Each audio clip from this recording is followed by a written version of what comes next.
Are you press? I am. I'm sorry, you're not on our RTQ list. Can you please step out? I sent an email actually, and I RSVP'd. We have a screening process. You just need to talk. Are you guys afraid of tough questions? I just wanted to ask the governor about the $624 million tax refund for wealthy corporations, including the $10 million that Disney's gonna get from our tax dollars. You guys should ask about that. Corporations are gonna get a $624 million corporate tax refund from this legislature, and Disney is gonna get $10 million. Christina, you want to comment? Why are you guys assaulting a person just trying to ask a question? Cowards. Cowards are afraid of tough questions.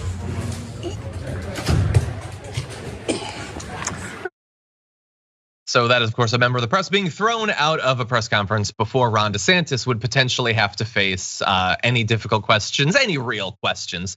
DeSantis is a bad guy. He has no interest in free speech or anything like that. He sees himself as a savvier future Donald Trump. That's all it is. That's all he is. And we know that he's bad, and stuff like that thankfully does make news.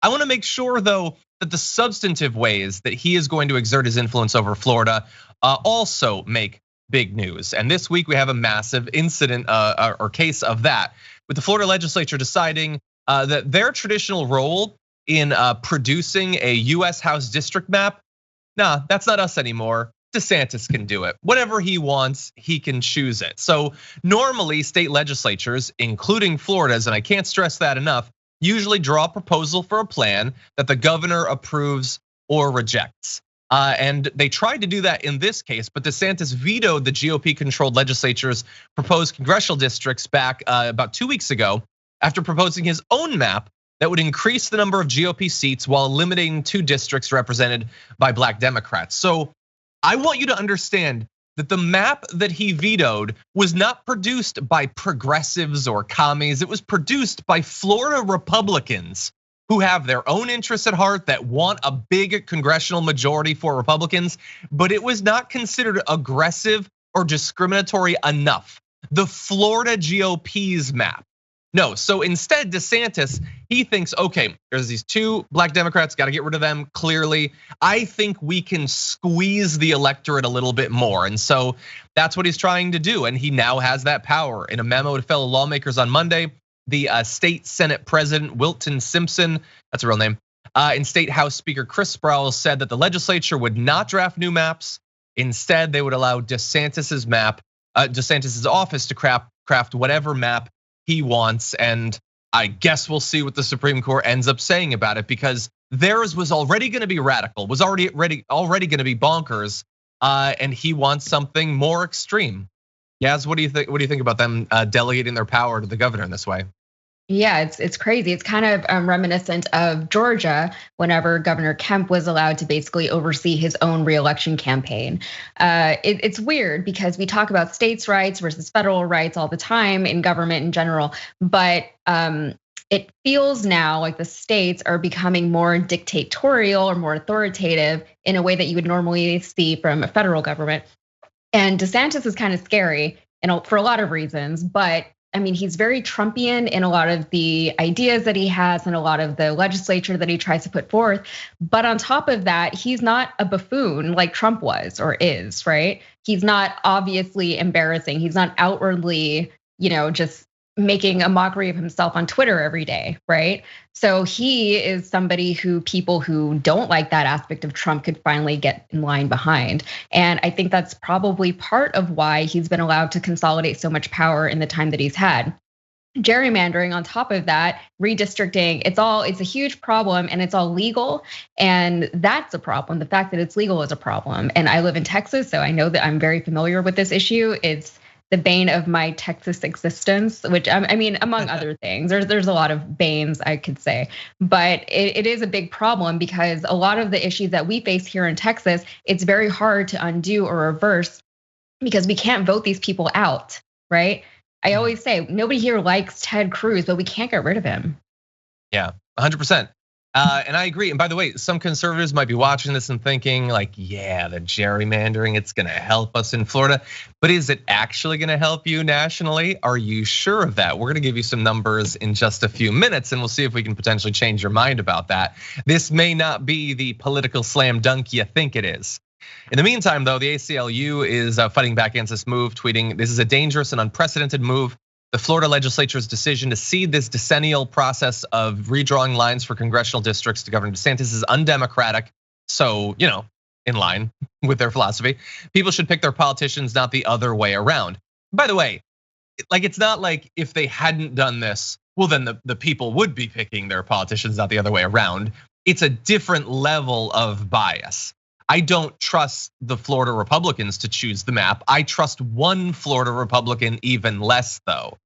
So bear that in mind. Now, it's probably going to be changed almost inevitably by Florida's Supreme Court, which has ruled in recent years in favor of a fair maps ballot measure passed last decade that limits the degree of gerrymandering that can take place in the redistricting process. So that might be part of why the Florida legislature tried to do a less insane map.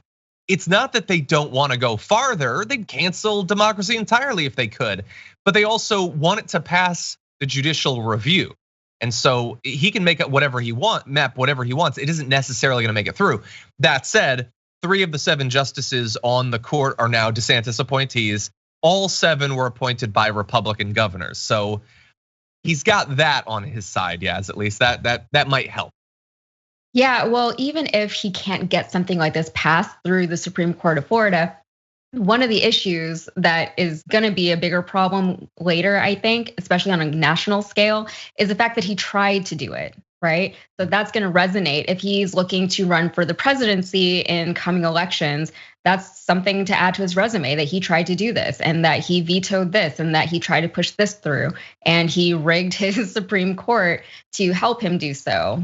I mean, I guess we'll see how it plays out, but overall, he's still crafting, he's branding himself basically. He's crafting a narrative that's going to make him more appealing to conservative ex-Trump supporters in the future. Yeah, exactly. I do want to just give one follow-up to something you said earlier, that I think you said he was less buffoonish than Trump. I think that's generally true. Still a buffoon though, both in that he's clearly not that intelligent. He's just comparatively intelligent compared to Trump, but we saw him trying to put on a mask early on in the pandemic. He is a buffoon. And putting out a campaign ad of you reading Trump bedtime stories to your kid and having your wife talk about how much of an alpha male Trump is, that's its own form of buffoonery. You're right, John. I stand corrected. I'll take that. It's not as daily. It's not as social media focused, but he's still a buffoon. Okay, so nationally, what's going on with redistricting? Well, I still have a lot of fears, but I found this to be super interesting. On 538, they've been doing an ongoing analysis of the maps being proposed, which ones are being rejected, which ones are being finalized. 41 states have now finished redrawing their congressional maps. Only Florida, Missouri, and New Hampshire have yet to approve a new map. Florida, of course, is a big one, so that is important. Although Republicans went into the redistricting cycle with control over drawing more districts, it's actually Democrats who have gained ground, at least hypothetically, through this process. So far, redistricting has created 10 more Democratic-leaning seats nationally, 6 fewer Republican-leaning seats, and 5 fewer highly competitive seats. So the first bit of that is good for the Democrats. The second bit is bad for the Republicans. The third bit is bad for everyone because we should want competitive congressional races. And this is apparently due mostly to aggressive map drawing in some states, like in New York, as well as court decisions that have overturned crazy radical Republican gerrymanders in states like North Carolina. After accounting for incumbency, however, Democratic gains are likely to be smaller. Democrats will likely flip between 1 and 4 seats in 2022 due to redistricting, but they could use every advantage they can get considering how things are looking for them. And so I will just say, by the way, this isn't taking into account voter suppression measures being passed in a lot of different states and making it harder to register and making it harder to vote by mail, all of that stuff. This is just the redistricting. Republicans, can we stop this? Like I told you that we shouldn't do this. Now it's turning out it might help the Democrats. I'm still telling you, let's not allow this. Let's not let the politicians draw the lines in their own favor. Like, is it gonna take this? Is it gonna take you guys losing seats, maybe not taking control before you finally get it through your skulls that gerrymandering is bad and that there is another way? Already in some places being done in the United States. Like, at what point do we get rid of this absolutely ridiculous process? I don't know, Yaz, what do you think is likely to happen as a result of this? likely to happen, I'm not sure, but this is reminiscent, I'll say, of the whole debate about the filibuster, right? Because a lot of Democrats don't want to get rid of it because then they say, well, once we're in power or once the Republicans are in power, once there's a shift, then we could use it to our advantage versus them using it to theirs.